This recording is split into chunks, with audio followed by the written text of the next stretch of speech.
এই হচ্ছে সেই ছাগলটা যেটাকে খাঁচার ভিতর রাখা হবে টোপ হিসেবে। তো ছাগলটাকে আনা হয়েছে এই মুহূর্তে এখানে।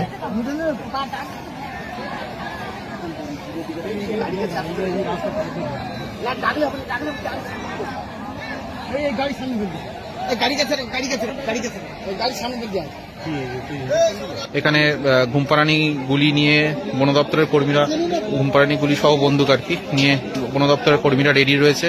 প্লাস হ্যান্ডমাইকে সাধারণ যে মানুষ আশেপাশে রয়েছে তাদেরকে ঘোষণা করা হচ্ছে তারা যাতে কাছাকাছি না আসে।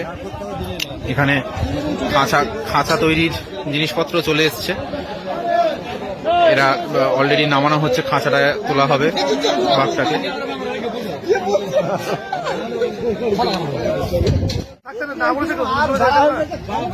গ্রামের লোক এখানে মানে ভিড় করে দাঁড়িয়ে আছেন এখানে দেখবেন বলে।